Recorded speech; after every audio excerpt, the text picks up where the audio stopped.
Professor Miguel. So for this presentation, I will be discussing with you guys the operations on sets. So there will be four operations on sets that I'm going to present.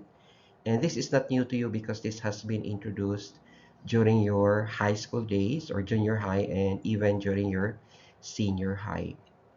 So first is that we're going to talk about how this Venn diagram came into existence. So accordingly, Venn diagrams were invented by John Venn, who was an English mathematician, a logician, and a philosopher, as a way of picturing the relationships between different groups of things. Okay, since the mathematical term for a group of things is a set, based from the definition of a set class, then Venn diagrams can be used to illustrate set relationships. So this is actually a very good tool for us now to visualize the relationship of several sets so that we can see whether or not two or three sets are related to one another by way of joint or disjoint sets. So first is that when we solve, okay, operations on set, so the first thing that we're going to have an idea class is actually the concept of a universal set. So a universal set class is denoted by letter U. So typically, usually at inside of a rectangle, and it is a set that contains all the elements of all its subsets. So referring now to the different sets involved, and the elements are not repeated. So if there are elements to be repeated, then we need to rewrite it only once. So by just looking at the set A, so we have here now the listings of set A. So set A contains the digits 2, 3, 5, 7, 11, and 13, while set B contains the digits 4, 5, 8, 12, and 13. We notice that 5, okay, and 13 are common. These are common elements that are found both in set A and set B, which is actually, when you look at the Venn diagram class, the 5 and 13 here is a common element that is found in set A and at the same time found in set B. So by way of the Venn diagram class, we can easily see whether or not the two sets are joint or disjoint. Now, of course, I put here other because this is referring now to another set whose digits 1, 6, 9, and 10 are not found in either A or in B.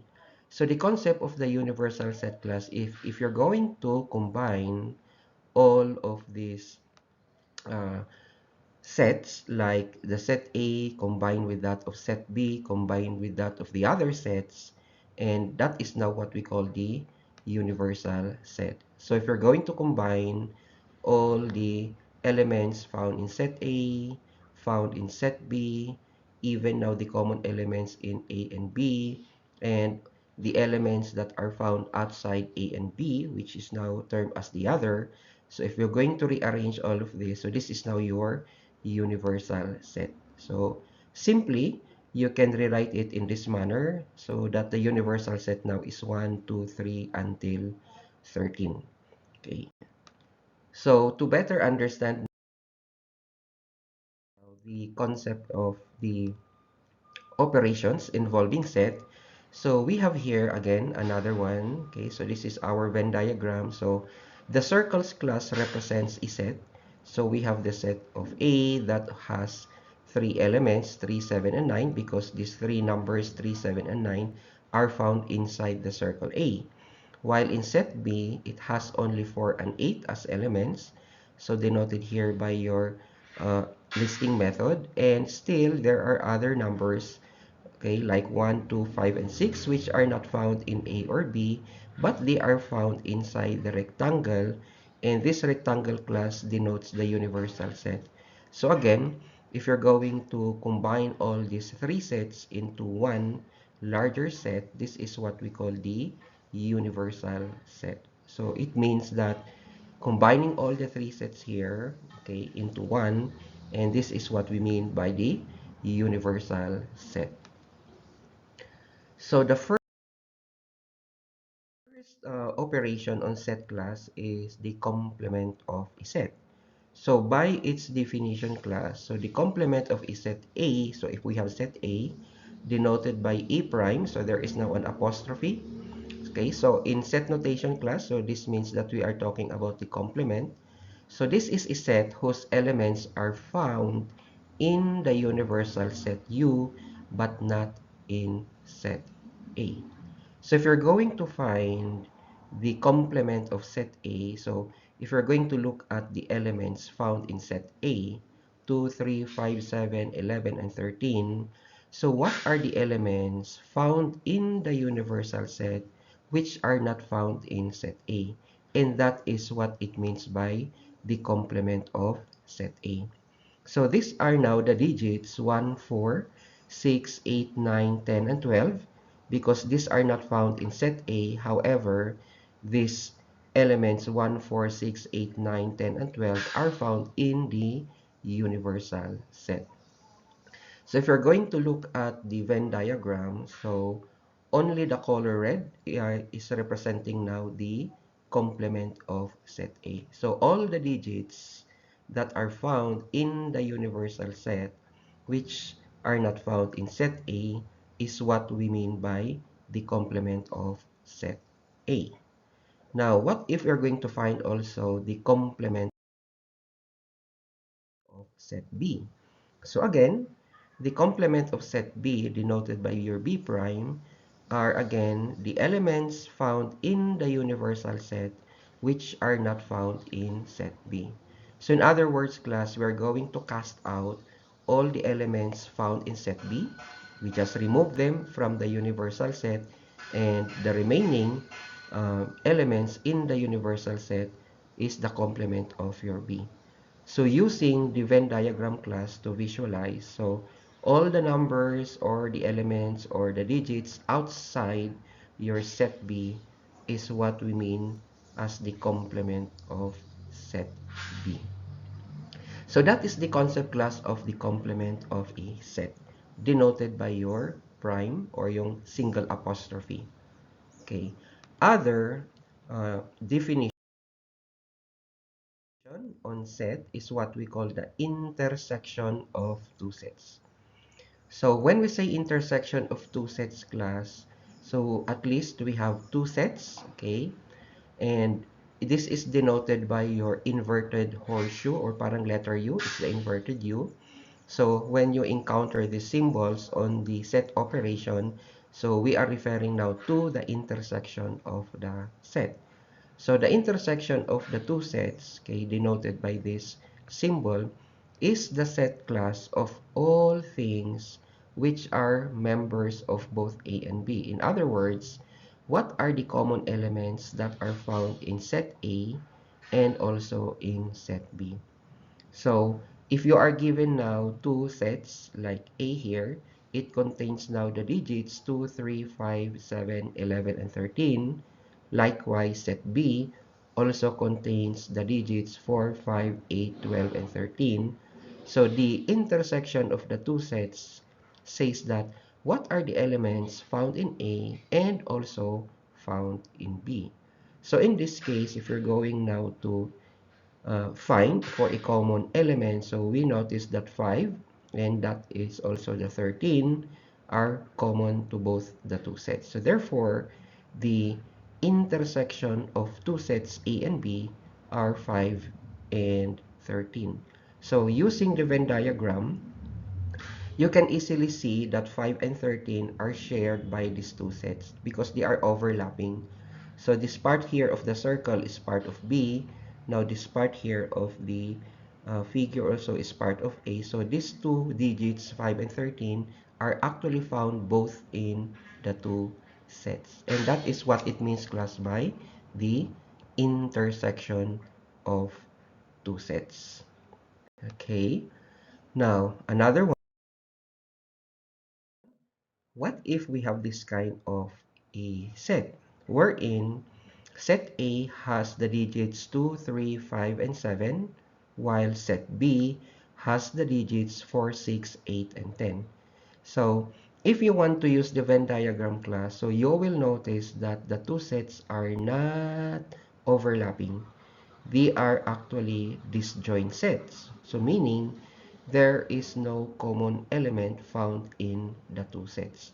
So in this case, because there is no element common to both the sets A and B, so the intersection of your two sets A and B is simply a null set, meaning there is no element. And this is denoted by your symbol, just a circle or zero with a slash, or sometimes we use class the open and the close parenthesis without any element between. So this is also a case where two sets do not join together, indicating that the two sets have no common elements. So therefore, the intersection of these two sets that results now to a null set, it means that the two sets are disjoint sets. However, if the two sets has at least one common element, then the two sets class is said to be joint sets. Okay, so aside from the intersection, the complement of a set, then the third operation class is the union of two sets. Now, the word union class means you are going to unite. Okay, so we are going to combine all the elements found in A or in B or both. So denoted by a letter U, para siyang letter U, but this is a horseshoe. Okay, so the union of sets A and B, okay, is the set of all things which are members of either A or B. So again, if you're going to look at set A, this contains now the elements 2, 3, 5, 7, 11, and 13, while set B has the elements 4, 5, 8, 12, and 13. So when we combine the elements found in set A and the elements found in set B, that is what it means by the union of two sets denoted by these symbols. So it seems like it's the letter U. So here, you don't have to repeat the common elements. So we notice that 5 and 13 class are found in both set A and set B. So do not write 5 twice, nor the 13 twice. So no repetition is the concept of listing our set. So it means only class that 5 and 13 are common, but when we combine, so we are not going to repeat the elements. Now, when you look at the Venn diagram class, so we can easily see, okay, all the digits that are found in set A or in set B. So since 5 and 13 are common, so we have to list only once the 5 and the 13. So that is the union of the two sets class. So it's actually the opposite of the intersection. The intersection is only looking for a common elements, while the union is we combine all the elements. While the complement class is finding the elements that are not found on that particular set. So the other examples again of two sets that is being united or the union of two sets. So similar din siya. Even class if the two sets are disjoint. So we can still combine. So even if there is no common element between the two sets, and if you are asked what is the union of set A and set B, we simply combine all the elements. So we make the set A and set B a larger set, and this is what we mean by the union of the two sets. So therefore, if set A has these four elements, 2, 3, 5, and 7, and set B has also these four different elements, 4, 6, 8, and 10. So when we use the union of these two sets, therefore, we just combine these 8 elements as one. So the answer now would be 2, 3, 4, 5, 6, 7, 8, and 10. Okay, so you can rearrange if you want to, although arranging the elements is not that important. Okay, now the fourth, okay, operations on set is what we call the set difference. So according to the definition class of a set difference, now the set difference A minus B, so we just denote this as minus. So A minus B is the set of all elements which are members or the elements of A but not members of B. So it depends, class, on what set is the first. Okay, so if it's A minus B, it means that only the elements found in A must be considered, okay, but not the elements in B. But there are times that elements in A are also found in B, so if that happens, then we are going to remove the common elements, because according to the definition of the set difference class, only those elements in the first set, which is set A, should be considered. Okay, so here we have set A that contains the elements 2, 3, 5, 7, 11, and 13, while set B contains the elements 4, 5, 8, 12, and 13. But because class 5 and 13 are common in both sets, so we have to remove 5 and 13. And only 2, 3, 7, and 11 will be considered. So therefore, A minus B, okay, contains only the elements 2, 3, 7, and 11. Now, if we're going to look at the Venn diagram, class, so you notice that 5 and 13 will be removed from your set A. Why? Because 5 and 13 are also part of your B. Because according to the definition, only those members or elements of your set A, but not members or elements of set B. So, we have to remove 5 and 13 out of your A, from your set A, and consider only your 2, 3, 7, and 11. Okay. Now, if you do the reverse, class, okay, what will be B minus A? Now, in B minus A, so because set B is the first set, so consider only those elements in set B which are not found in set A.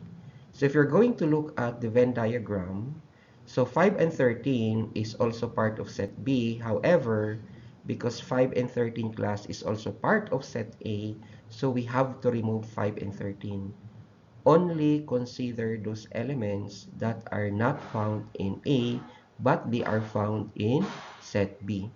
So the answer will be B minus A is now 4, 8, and 12 as the elements. So we already have our answer here. So in this case, class, the set difference, okay, be careful, A minus B is not the same as B minus A. Now, if we have objects, okay, like for example, in this case, ayan.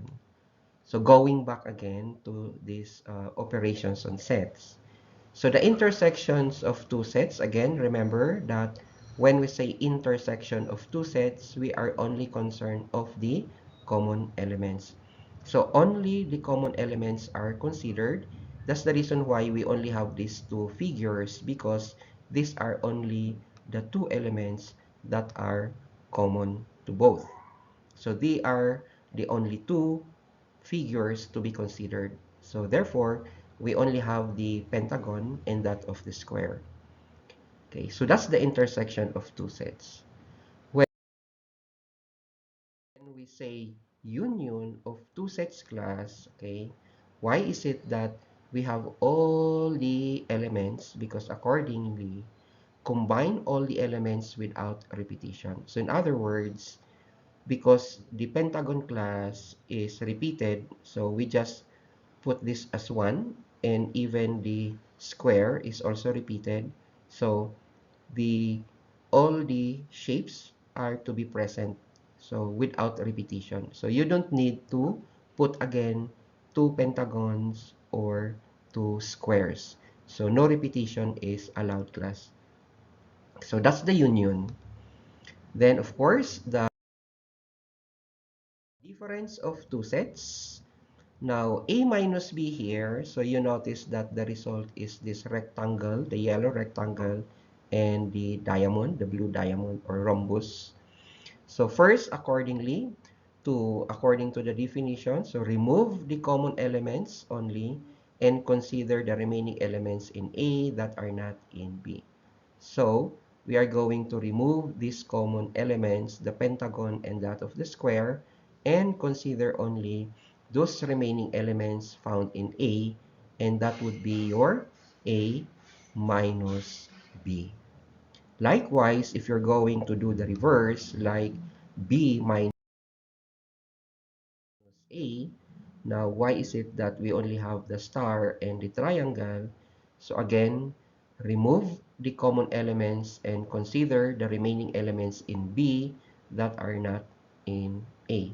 And that is our B minus A. So by removing the common elements that are found in both sets and consider only those elements which are not found in A will be your B minus A. So in this case, we have the star and the triangle. So that is your B minus A. Okay? And of course, the complement of a set. So in the complement of the set class, so consider only the elements in the universal set which are not in set A. So in this case, we have all the shapes, okay, and figures in the universal set. So all you have to do is cast out those elements in the universal set which are found in set A, because according to the definition, the complement of set A are the elements in the universal set which are not found in set A. So if you're going now to remove the elements in the universal set that are found in set A, and the only elements that are not found in set A but they are found in the universal set is actually your pentagon and the star. So this is a sort of your set difference. Parang ganun siya, class. Okay? So that's the reason why we have the set of the set of A complement are these two figures. Okay, so what about for B? Okay, so again, similarly, only those elements in the universal set which are not found in B is what we mean by the complement of set B. So in this case, we are going to remove the elements in the universal set which are also found in set B and only consider those elements in the universal set which are not found in B, and that is your complement of set B. So again, we have these two figures as the only elements in set B. Okay, and that's it. So again, once more, thank you for your time, and I'll see you again, class, for our next lesson. Bye, everyone.